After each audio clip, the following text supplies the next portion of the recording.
Assalamualaikum warahmatullahi wabarakatuh.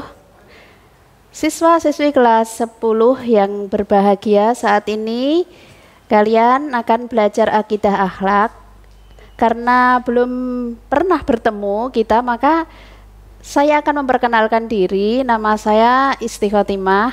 Lalu nomor HP-nya 0858 751 32781.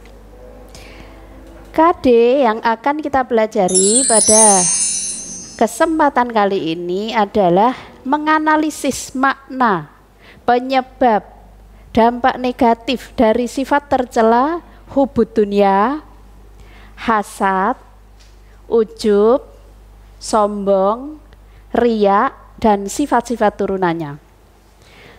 Baik siswa-siswi sekalian, mari kita bahas satu persatu dari sifat-sifat tercela di atas. Yang pertama adalah hubud dunia. Kita lihat gambar yang ada di peraga tersebut, ya. Hubud dunia itu maknanya menganggap bahwa harta dunia itu adalah segalanya. Mereka menyimpan harta tapi untuk dirinya sendiri, bukan untuk dibagikan kepada orang lain. Penyebab dari hubud dunia ini antara lain karena tujuan hidupnya hanya untuk dunia. Yang kedua, tidak mengetahui bahwa ada kehidupan abadi di akhirat. Yang ketiga, tidak mengetahui bahwa Allah akan membalas amal perbuatan manusia. Sedangkan akibat dari hubud dunia itu adalah tamak, rakus, licik, malas sedekah, dan lain-lain masih bisa dicari sendiri, ya. Selanjutnya kita akan belajar tentang hasad. Nah, sifat ini adalah iri atau dengki. Sifat ini ingin menghilangkan kenikmatan orang lain agar berpindah kepadanya. Tidak suka melihat orang lain mendapatkan nikmat Allah. Apa penyebab dari sifat hasad ini?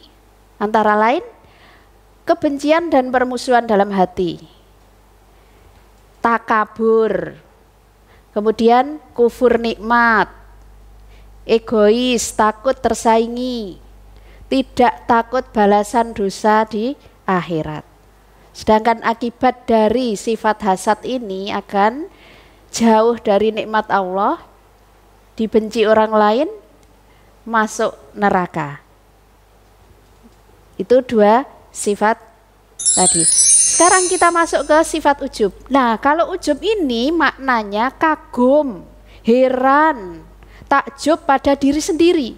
Jadi hanya untuk dirinya sendiri.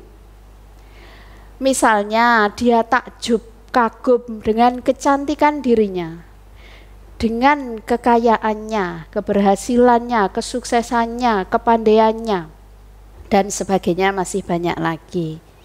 Apa penyebabnya? Pertama, karena kurangnya pengetahuan agama. Yang kedua, ingin diperhatikan orang lain. Yang ketiga, ingin pengakuan dari orang lain tentang dirinya. Nah, ini juga berakibat negatif. Maka orang yang bersifat apa tadi? Ujub itu tidak disukai orang lain, menimbulkan fitnah. Tuh. Masih bisa dicari sendiri. Kemudian selanjutnya adalah sifat sombong.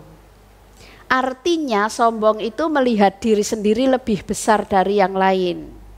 Kalau dalam hadis Bukhari itu disebutkan menolak kebenaran dan merendahkan manusia. Nah, orang yang sombong menganggap dirinya lebih sempurna dari siapapun. Ia memandang orang lain lebih hina dari dirinya. Apa penyebab dari sifat sombong itu? Antara lain adalah merasa lebih baik dari orang lain. Sebabnya kurangnya pujian dari orang lain, padahal dia ingin dipuji. Kemudian akibat dari sifat sombong ini adalah menimbulkan fitnah, menimbulkan kebencian Allah dan orang lain. akan dihancurkan oleh Allah, seperti kisahnya Qarun, ya, sombong. Yang selanjutnya kita akan belajar tentang riya. Pasti sudah tahu artinya. Riya itu melakukan amal kebaikan, tapi dengan maksud ingin dipuji orang lain. Maknanya orang riya itu orang yang memiliki sifat riya ini merasa puas apabila dipuji oleh orang lain. Dia sangat sedih dan malas beramal baik ketika tidak dipuji orang lain. Tuh. Penyebabnya apa? Yang pertama, tidak percaya bahwa Allah melihat amal hambanya. Yang kedua, tidak mengetahui bahwa hanya Allah lah yang berhak dipuji. Sedangkan akibat negatifnya, perbuatan riya ini termasuk perbuatan syirik asghar. Kemudian yang kedua, orang yang riya itu akan terhapus amal perbuatannya, walaupun dia sudah susah payah beramal, tetapi akan terhapus karena tidak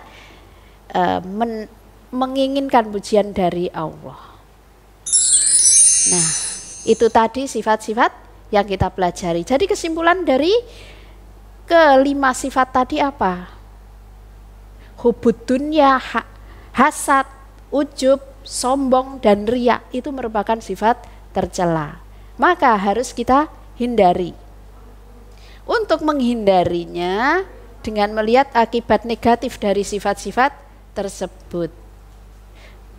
Baiklah siswa-siswi sekalian, ya, jangan lupa pelajari modul yang telah dibagikan ya. Wassalamualaikum warahmatullahi wabarakatuh. Sampai bertemu pada pembelajaran berikutnya.